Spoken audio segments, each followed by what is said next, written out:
최근 우리나라에서 가장 많이 회자되는 말 하나가 있으니 바로 공정과 상식입니다. 그만큼 사람들이 우리 사회가 공정하지 않고 상식적이지 않다고 느낀다는 뜻이겠지요. 여러분은 어떻게 생각하시나요? 과연 지금 우리 사회가 공정하고 상식적으로 운영되고 있다고 믿으시나요?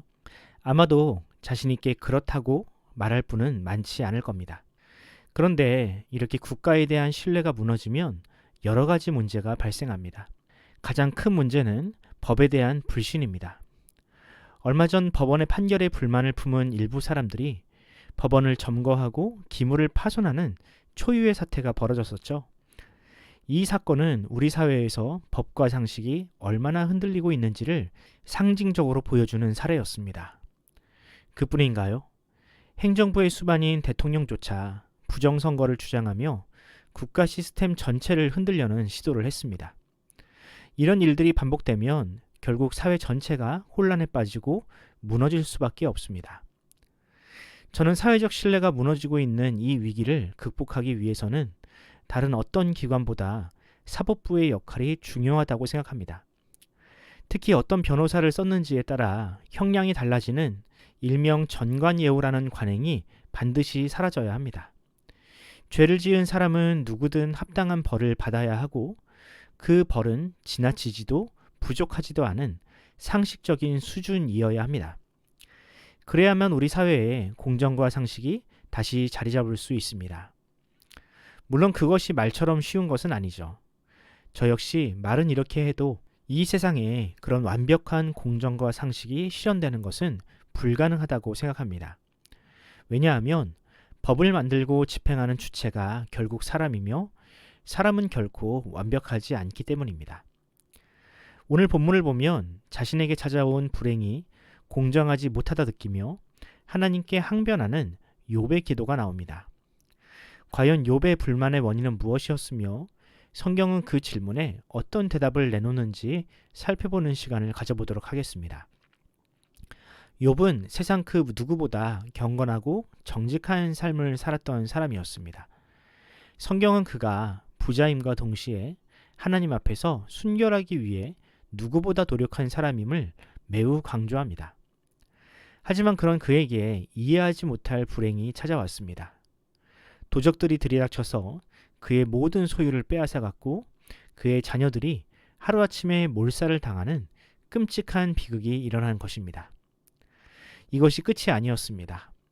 건강하던 몸에 종기까지 생기는 그야말로 최악의 상황이 욥에게 일어났습니다.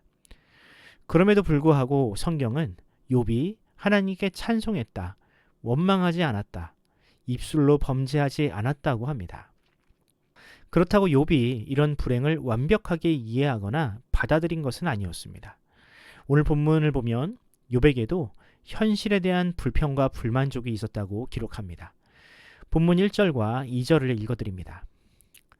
내 영혼이 살기에 곤비하니 내 불평을 토로하고 내 마음이 괴로운 대로 말하리라. 내가 하나님께 아뢰오리니 나를 정죄하지 마시옵고 무슨 까닭으로 나와 더불어 변론하시는지 내게 알게 하옵소서. 저는 욥의 이런 불평을 보면서 욥이나 그를 정죄하는 친구들이나 같은 전제에서 이야기하고 있음을 알게 되었습니다. 우리는 욥이 다른 세 친구들보다 더 나은 믿음을 가지고 있다고 생각하지만 이들이 논쟁하는 것을 자세히 보면 결국에는 서로 같은 말을 하고 있습니다. 욥의 친구들은 욥이 겉으로는 경건한 척하고 살았지만 하나님은 욥의 은밀한 죄를 다 아시는 분이라고 합니다.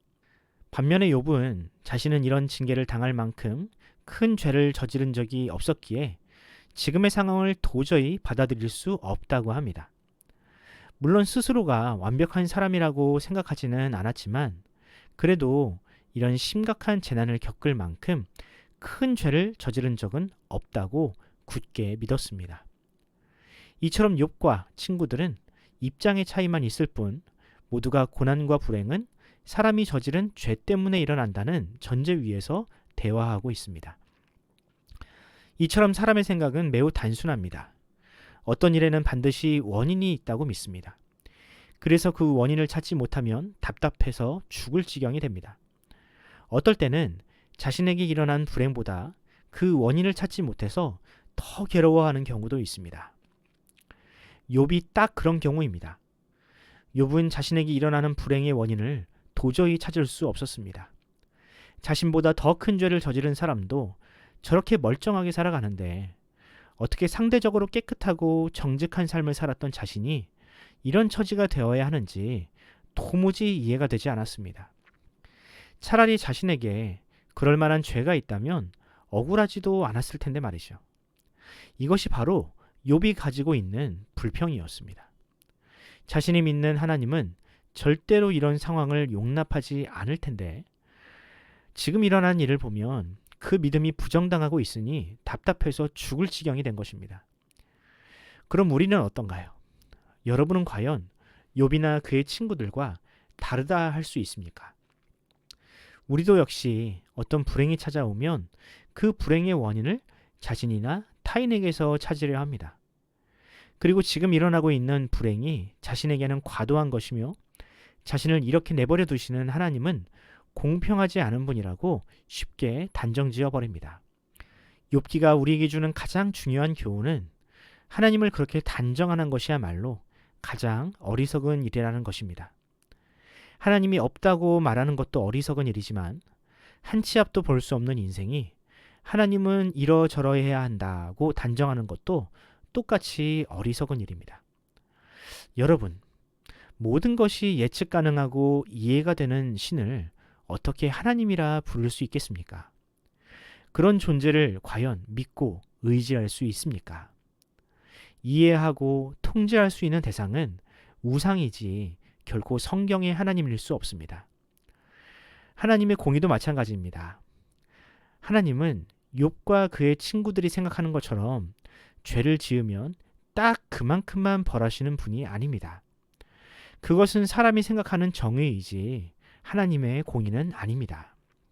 그럼 욥이 그토록 알고 싶어 했던 하나님의 공의란 무엇인가요? 욥의 그 질문에 하나님은 예수 그리스도의 죽음과 부활이라는 답을 주셨습니다. 하나님은 죄를 범한 인생을 벌하지 않으시고 자신의 아들 독생자에게 사람의 모든 죄를 감당케 하셨습니다.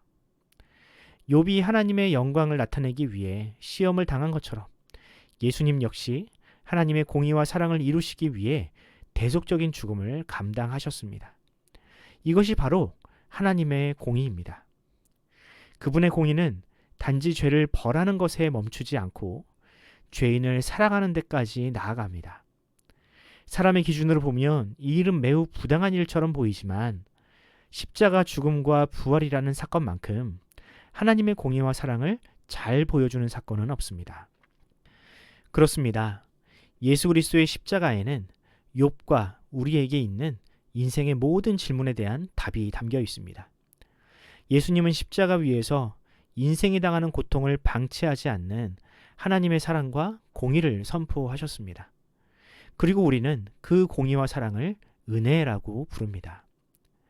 믿음이란 그 은혜를 믿고 감사함으로 받아들이는 것입니다. 사람이 이성으로는 이해할 수 없는 그 은혜를 믿음으로 받아들이는 것, 그것이야말로 구원받는 참 믿음입니다. 그러므로 사랑하는 성도 여러분, 때로는 도무지 이해할 수 없는 불행이나 고난이 찾아오겠지만 그 일로 인하여 하나님을 향한 믿음까지 잃어버리지는 마십시오. 하나님은 지금도 이해할 수 없는 방법으로 우리를 향한 사랑을 이루고 계십니다. 그 믿음을 굳게 지킬 수 있다면 언젠가는 그 고난 또한 또 다른 찬양과 감사의 이유가 될 것입니다. 오늘 하루 그 믿음으로 주어진 삶을 굳건하게 살아가는 저와 여러분이 되기를 간절히 소원합니다. 기도하겠습니다. 우리에게 사랑과 공의란 무엇인지를 가르쳐 주시고 참된 진리 위에 살게 하시는 주님, 주님의 은혜와 사랑에 감사드립니다. 우리가 사는 세상은 공정과 상식이 무너지고 불의가 판치는 세상이지만 주님은 언제나 우리에게 진리로 가르치시고 믿음이라는 힘을 불어 넣어 주십니다. 주님, 때로는 우리도 욥처럼 이유를 알 수 없는 고난 앞에 설 때가 있겠지만 그때마다 나를 위해 십자가를 지신 예수님의 사랑을 기억하게 하시고 나의 작은 고난조차도 하나님의 영광을 위한 과정임을 믿게 하여 주옵소서. 어떤 상황에서도 주님의 선하심을 신뢰하게 하시고 우리 삶의 모든 순간을 감사와 찬양으로 채워가게 하여 주옵소서. 감사드리며 우리 구주 예수님의 이름으로 기도합니다. 아멘.